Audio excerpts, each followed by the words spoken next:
Baiklah, kita lanjutkan langsung saja ke Bang Masinton. Bang, tadi ada beberapa catatan. Mohon direspon, Bang. Iya, tentu kalau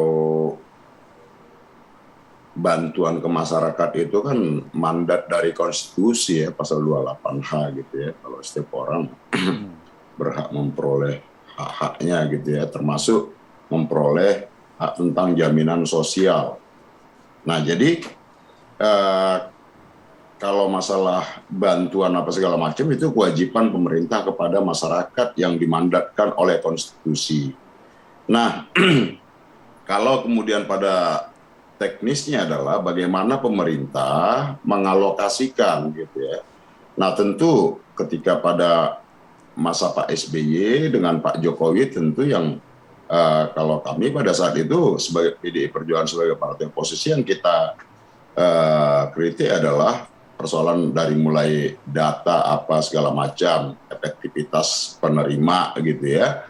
Nah, kalau sekarang kan data itu sudah terintegrasi gitu ya, data terpadu kesejahteraan sosial itu DTKS. Nah, itu selalu diupdate dan diperbarui oleh dari Kementerian Sosial seperti itu, sehingga bisa lebih tepat sasaran gitu ya. Dan kemudian jenis-jenis bantuannya juga ada tunai dan juga non tunai gitu ya.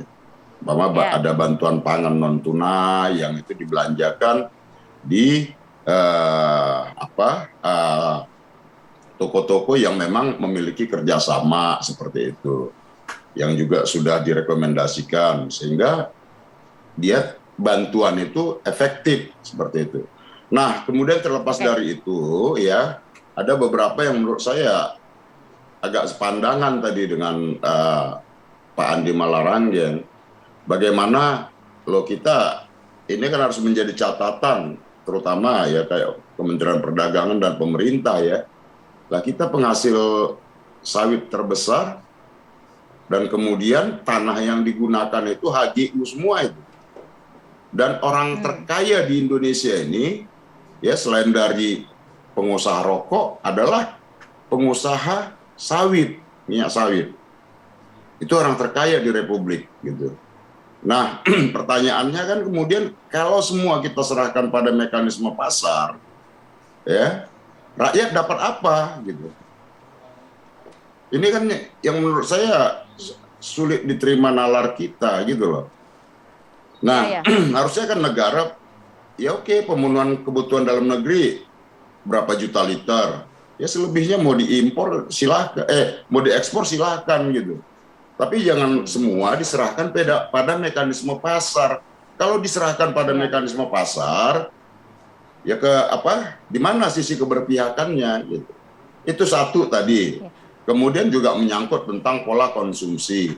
Pola konsumsi ini kan harus disosialisasikan terus. Bagaimana kita mengatasi gejala obesitas, gejala stunting pada anak-anak kita, bagaimana ketergantungan pada minyak goreng yang bersumber dari sawit bisa beralih pelan-pelan ke minyak, kalaupun minyak goreng kelapa seperti itu. Nah, Oke. kemudian pola konsumsi dengan cara memasak. Nah, itu kan harus terus-menerus sehingga jangan sampai kemudian masyarakat ibu-ibu ngantri berlama-lama ya menghabiskan waktu bahkan setengah hari hanya untuk 1 liter 2 liter minyak goreng Ya. seperti itu. Bang Nah, di Masinton. satu sisi Ya. tadi persoalan pola konsumsi, cara memasak ya. Di sisi yang lain tadi ya negara harus bisa memastikan ketersediaan konsumsi minyak goreng kepada masyarakat. Jangan semua Betul. diserahkan Ya. pada mekanisme pasar. Diserahkan pada mekanisme pasar. Nah, terus apa manfaatnya? Kita punya kekayaan alam yang melimpah. Buat Bang apa Masinton. hutan-hutan kita ditebang untuk minyak sawit, nanamin kebun sawit? Pertanyaannya kan itu. Itu yang Ya. sulit Bang Masinton. diterima nalar publik kita. Ya, Bang Masinton, banyak juga kemudian yang beranggapan termasuk tadi maksud dari Bang Andi Malarangeng adalah apakah BLT ini kemudian bukti dari pemerintah gagal begitu melawan mafia minyak goreng? Uh, saya nggak tahu apakah bisa disimpulkan gagal atau apa ya, tapi bukan pada di Menurut situ. Anda? Kalau BLT ini kan bantuan kepada masyarakat ya, dan itu mandat konstitusi. Tapi yang jelas adalah itu tadi yang juga menjadi catatan kita. Semuanya jangan diserahkan pada mekanisme pasar internasional dong, pasar global. Kalau apa-apa diserahkan mekanisme pasar, ya apa gunanya dong? Ada menteri-menteri, apa gunanya? Ada di mana peran negara mengatur kekayaan alam kita digunakan sebesar-besarnya untuk kemakmuran rakyat tadi. Nah, kalau diserahkan pada mekanisme pasar, kita dengar dulu. Kita serahkan ke Pak Abraham, Pak Masinton, untuk mungkin setidaknya bisa memberikan penjelasan ya. Kita dengarlah KSV. Ya, makasih Mas Fadil sama Mbak Maria. Tolong tadi yang grafik tadi ditampilkan lagi. Jadi kita bisa lihat tadi kan pertanyaan dari Maria, apa karena sama apa tadi mafia pengusaha gitu kan? Di sini kan bisa dilihat kenapa solusinya kemudian justru BLT? Betul, karena akar permasalahan dari kenaikan harga minyak goreng itu bukan dari structure market atau bukan dari market failure atau unfair competition. Sebenarnya penyebab utama dari penyebab utama kenaikan harga minyak goreng adalah permintaan yang meningkat atau demand pull, di mana akibat perubahan relaksasi COVID, aktivitas ekonomi meningkat sehingga permintaan akan minyak goreng meningkat. Itu yang pertama. Yang kedua bisa dilihat juga, itu grafik paling puncak itu tepat tanggal 24 Februari 2022. Ada apa di tanggal 24 Februari 2022? Ternyata pada saat itu ada gesekan antara Rusia dan Ukraina. Jadi terlihat sekali dari data yang ada, yang membuat harga minyak goreng itu meningkat bukan permasalahan dari market structure di dalam Indonesia. Tidak ada tuh perubahan signifikan dari bulan Juli sampai bulan Maret ini, nggak ada. Apakah tiba-tiba muncul kartel baru? Apakah tiba-tiba muncul perubahan oligopoli yang baru? Ini nggak ada. Itu adalah sesuatu yang sudah eksis dari sejak lama. Nah, perubahan yang ada dari bulan Juli ke bulan Februari ini apa? Perubahan permintaan dunia serta bagaimana geopolitik antara Rusia dan Ukraina. Nah, kalau kita sepakat ternyata penyebab utama dari kenaikan harga minyak sawit di Indonesia adalah karena permintaan dunia, maka solusinya apa? Solusinya yang diberikan oleh pemerintah ada dua. Bentuk intervensi dari pemerintah terkait dengan harga atau price control adalah melakukan subsidi tadi ya? Betul, tapi yang disubsidi bukan seluruhnya. Yang disubsidi itu hanya minyak goreng curah. Kenapa hanya minyak goreng curah? Karena tadi yang Mas Fadil sampaikan, Mas Fadil kan perhatiannya gimana nih pedagang gorengan, bagaimana? Boleh. Lalu Mas Fadil. Ya, Pak Abraham, kita ini tahan dulu Pak Abraham. Nih bapak-bapak kita yang ada di kiri kanan Anda, kayaknya ada sedikit pertanyaan. Silakan Bang Masinton. Bang Masinton dulu, nanti baru Bang Andi. Singkat Bang Masinton. Penjelasan yang disampaikan Mas Abraham tadi nggak usah diterus-teruskan lah. Ya, sederhana intinya aja kan Mas. Bang Masinton, agar masyarakat dapat jelas gitu loh alasannya kenapa begitu. Jangan sampai justru malah tertutup dengan alasan-alasan politik lain yang ternyata belum tentu kan begitu. Iya, alasannya kan gini, kan sederhana aja gitu ya. Kenapa kok diserahkan pada mekanisme pasar? Peran negara di mana? Kalau diserahkan pada mekanisme pasar, keberpihakan negara di mana? Kan begitu aja. Nah, kita kan negara sulit berpihak salah satunya adalah memberikan BLT subsidi dan juga BLT, Bang Masinton. Lah iya, sulit menjelaskan. Hutan kita digundulin, ditanamin sawit, ya. Kita negara produsen sawit terbesar dunia.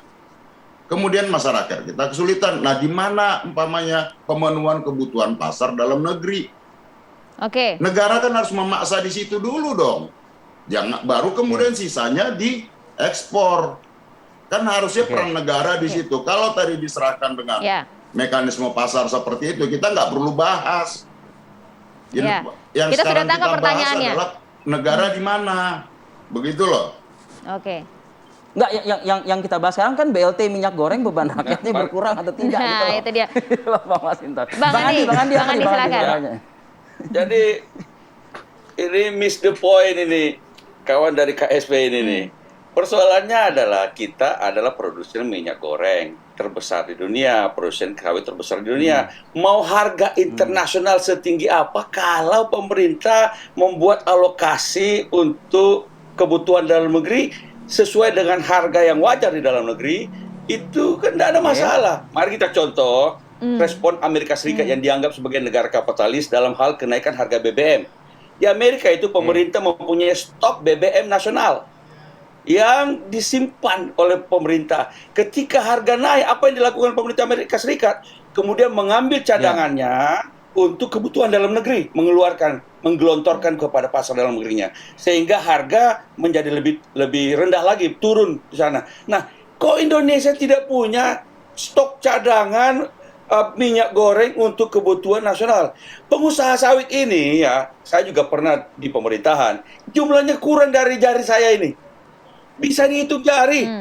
Kita tahu di mana pabriknya, berapa dia punya produksinya, dan kemudian berapa yang dia ekspor, berapa yang dia untuk dalam negeri. Semua bisa dihitung, ada datanya semua oleh pemerintah. Kenapa kok pemerintah kalah tidak bisa membuat keputusan, mengikuti keputusannya sendiri? Kan keputusannya sudah ada, 14.000. Tapi Bang Andi, saya ingin mendapat juga penjelasan dari Bang Andi. Bang Andi bisa mendengar suara kami? Nah, gini Bang, jadi kan tadi kan KSP kan sudah menjelaskan, ya Pak Abraham Wiroto menjelaskan dua hal mekanisme sebagaimana yang kita angkat temanya pada pagi hari ini. Salah satunya adalah BLT tersebut. Jadi implementasi dari perlindungan ya masyarakat oleh dampak dari yang terjadi saat ini adalah subsidi dan juga BLT tersebut, begitu. BLT itu dan subsidi itu membebani keuangan negara APBN. Jadi diserahkan lagi kepada negara. Padahal ini produksi kita sendiri. Kalau ada cadangan nasional dan kemudian pemerintah membuat semua pengusaha itu memberikan bagian dari produksinya untuk kebutuhan nasional dengan harga domestik, kan tentu saja nggak perlu pakai BLT, nggak perlu pakai subsidi, karena ada namanya stok nasional untuk cadangan kebutuhan dalam negeri. Mekanismenya tadi sudah disampaikan oleh Bang Andi. Jadi Partai Demokrat tidak setuju, tidak sepakat dengan pencairan BLT ya, apalagi menggunakan membebani BLT. Kami setuju dengan BLT. Mengapa solusinya ditangkap? Partai Demokrat jas merah gitu ya kan. Jangan sampai melupakan sejarah gitu loh. Kami dengan Pak Masinton ini sepakat ini. Oke. Bang Andi, kita tahan dulu. Kalau Anda berdua sudah sepakat, terakhir Pak Abraham. Singkat saja. Ya gimana pun juga BLT dari zaman dulu sampai zaman sekarang itu kan pakai anggaran ya, tapi kita sekarang dikritik kalau BLT katanya Pak harus masih menggunakan pakai anggaran pemerintah. Lalu saya sampaikan ada dua nih. Pertama, penyebab utama pasti dari kenaikan harga minyak goreng saya sudah sampaikan adalah situasi permintaan global. Lalu apa yang dilakukan oleh pemerintah? Ada dua, subsidi barang dan memberi bantuan subsidi ke orang. Nah, subsidi barangnya itu apa? Kita berikan 1,2 juta liter subsidi untuk minyak goreng curah. Kenapa fokus pemerintah pada minyak goreng curah? Karena disitulah masyarakat gorengan, pedagang gorengan, ibu rumah tangga yang biasanya membeli minyak goreng curah. Kalau yang betul, kelompok masyarakat menengah ke atas biasanya yang baru membeli minyak goreng yang premium. Lalu uangnya dari mana itu? Uangnya dengan menetapkan tarif kepada eksportir minyak goreng. Nah, tarif dari eksportir minyak goreng itu dinaikkan oleh pemerintah. Yang awalnya itu kalau harga minyak goreng naik $50, maka tarif ekspor juga dinaikkan $20. Tambahan hasil ini untuk apa? Digunakan untuk mensubsidi minyak goreng curah. Lalu berikutnya yang kita sasar untuk masyarakat miskin adalah bantuan langsung tunai yang secara langsung akan dikirimkan kepada rekening mereka, dan bagi yang belum memiliki rekening akan disalurkan melalui PT Pos. Dan dengan demikian, pemerintah bisa menjaga dari daya beli, terutama masyarakat kita yang menengah ke bawah. Itu Mbak Maria dan Mas Fadil. Baik. Itu terima kasih penjelasannya Pak Abraham Notomo. Terima kasih Pak Abraham. Bang Masinton dan juga Bang Andi Malarangeng. Mudah-mudahan terkait dengan BLT ini sudah cukup jelas ya. Kalau masalah soal tadi negara berbagai isu lainnya begitu ya. Perlu dibahas lagi nanti. Kita bahas lagi nanti di tema yang lainnya. Terima kasih Bang Andi, Bang Masinton, terima kasih Mas Abraham juga terima kasih waktunya pagi hari ini. Salam sehat. Salam sehat.